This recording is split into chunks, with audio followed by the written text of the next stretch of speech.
Support WrestleTalk! Give us a subscribe.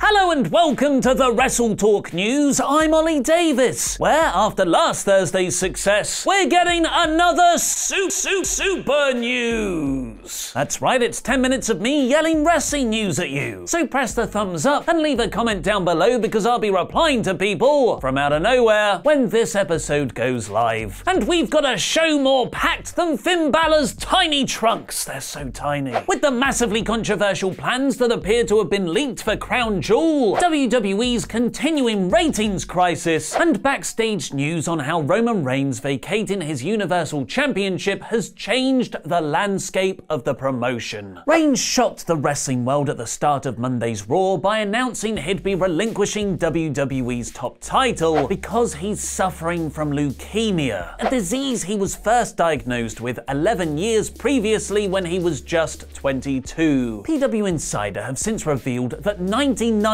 of people in the company, from backstage officials to the wrestlers themselves, had no idea what Reigns was going to announce before he went out to the ring. The only ones who had any idea were WWE's upper-level officials, likely the McMahon family, their inner circle, and talent relations, implying that when Seth Rollins and Dean Ambrose embraced Roman at the top of the ramp after the announcement, that was the first they'd heard of him having cancer. Which I definitely didn't cry at. I was just sweating, sweating from my eyeballs. It's hot. It's really hot in here. Isn't it? It's getting hot. Roman's first tweet since his announcement reads, "Thank you to everyone who's reached out. I can't put into words what it means to me. Your energy and positivity motivate me to get better quickly, to get back in the ring. But for now, I'm going to spend time with my family and focus on health. Thank you, Joe/Roman." Luke, come on, man, get me a towel. I've got sweat, I've got the sweaty eyes. I've got sweaty eyes here. Support from fans and fellow wrestlers alike has continued to pour in, with Enzo Amore tweeting, "Leukemia. There is only one word to describe you, and I'm gonna spell it out for you. SWAFT. #SWAFT. Tough times don't last, tough people do. Fist emoji. You got it, dog." 18-year wrestling veteran NXT's Aleister Black posted a heartwarming story on Facebook about how he used to tidy the main roster locker rooms after live events out of respect, when he got chatting to Reigns. At a certain point during that conversation, Roman looked at me and said, "I don't want you cleaning the locker rooms anymore. I want you to understand that you belong here, and I want you to kill it every night and be part of the team. That's all I care about. You've been wrestling long enough to understand how this works, so please relax." I would have never stopped doing that until a locker room leader like Roman, Seth, Bray, or Finn would have told me to stop, because that's how I was taught. Earn your keep, earn your place, earn respect. Every time after that, when I would see him, he would greet me with a big hug and ask me how I was doing in his calm and composed demeanor. And Corey Graves, who was visibly crying on commentary following Roman's announcement on Monday, has broken down again, tweeting, "My daughter just now. Daddy, what's leukemia? Is Joe gonna be okay?" It broke my heart all over again, but also allowed me to tell her that Roman Reigns is the toughest guy I know, and I said, "Yes, baby, Joe is gonna be just fine.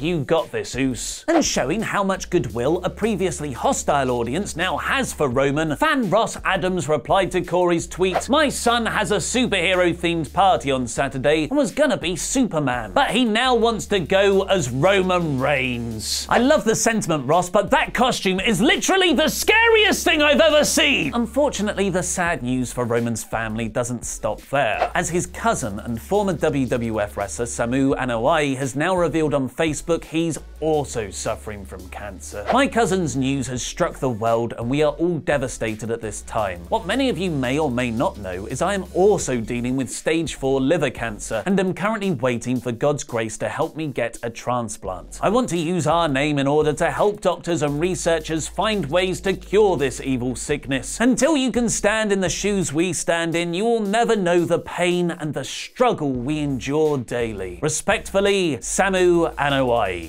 That's quite a lot of intense real-life feelings there. So let's segue into something I'm far more comfortable with: wrestling storylines and heel babyface turns. With Roman suddenly having to relinquish his Universal title, a Star Vacuum has been created at the top of WWE. Vince McMahon has spent the last 5 years building his promotion around Reigns, with him reportedly set to be the face of the company for the foreseeable future. But with him taken out with illness, WWE will have to adjust who their top guy is. Or maybe even, and this is an out-of-the-box idea, make several top guys like you built the Attitude Era around. But in the immediate term, after previously finding themselves with too few heels, necessitating the recent and sudden bad guy turns of Braun Strowman and Bobby Lashley, losing Roman has now created a lack of baby faces on Raw, especially with Dean Ambrose also turning heel on Seth Rollins after winning the tag team titles in Monday's main event. Dean turning on Rollins has been in WWE's plans ever since the two reunited at SummerSlam 2017. But even following an 8-month delay when Ambrose was taken out with an injury back in January, both PW Insider and Wrestling Observer Live have reported WWE were going to hold off on Ambrose going villain until Survivor Series. This, however, was moved forward to Monday's Raw in light of Roman's announcement. Additionally, PW Insider are reporting that most of WrestleMania 35's main event plans are now out the window, as Reigns was expected to be in one of the top matches. So to fix the heel babyface imbalance, WWE were in desperate need of some new good guys on Monday's Raw, which is why both Braun Strowman, Meat Castle, and Elias were suddenly turned face, and there's speculation that some NXT stars could be called up soon to help plug the gaps. Speaking of Elias, it's time for a new segment!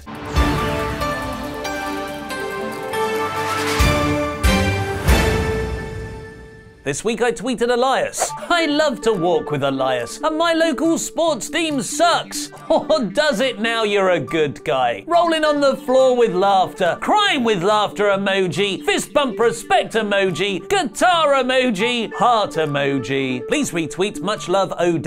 He hasn't. He hasn't yet. Sure he will though.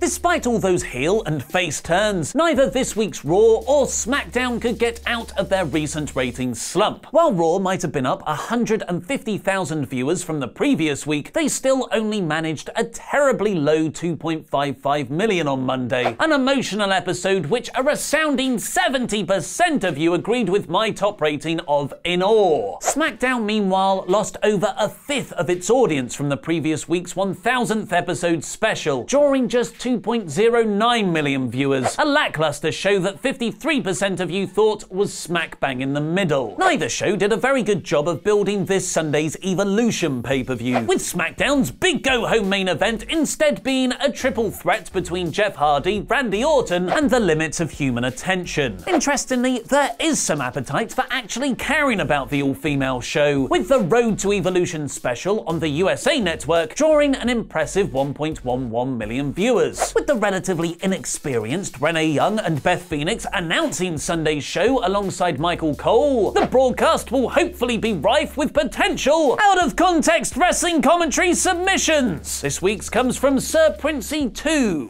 I want to have sex with your wife. I'm talking bestiality sex. That's weird with or without context. If only WWE's controversial reported plans for Crown Jewel had the luxury of having no context. Mainstream political news segue!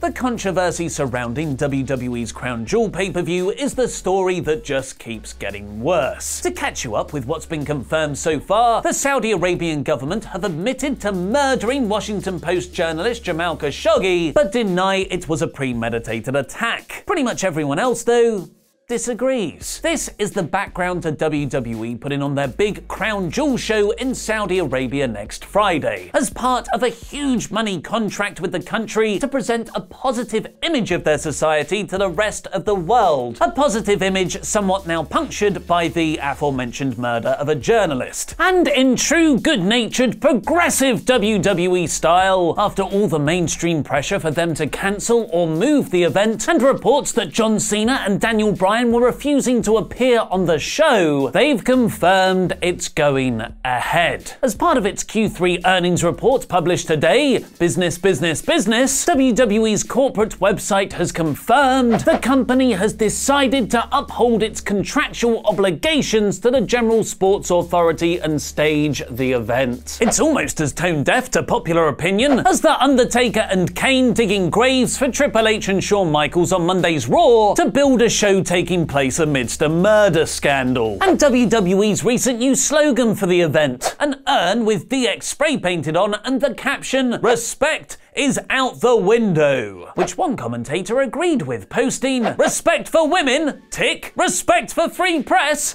tick. Respect for human life, tick. Yep, it's all out the window." WWE have now edited the caption to read, "Are you ready?" Hashtag WWE Crown Jewel. I don't know why they bothered changing it, because going by our main story, they're just fully leaning into the controversy and aren't giving a Terry Funk. Because in Vince McMahon's mind, when in Rome also seemingly means when in Riyadh, as presumably thinking the house is already on fire, so no one's gonna notice if we torch down the shed, WWE could be reintroducing disgraced Hall of Famer Hulk Hogan to audiences at Crown Jewel 2. Hogan was last heard from back in July's Extreme Rules show, where WWE reinstated him into their Hall of Fame after a 3-year suspension for racist comments he'd made were leaked to the press. The return didn't go down too well backstage, with several members of the roster like Titus O'Neil and The New Day speaking out against the Hulkster coming back. And now Hogan's told the Orlando Sentinel, "There are a lot of plans in the works. I'm looking forward to going to Saudi Arabia with the WWE. Looking forward to WrestleMania." This ties into the chairman of the General Sports Authority, Turki Al-Sheikh, tweeting a picture of Hogan last month, starting speculation that the Hulkster would be at the show. And given the Crown Prince's reported love of 80s and 90s wrestling, an appearance from Hogan would certainly fit the tone in more ways than one.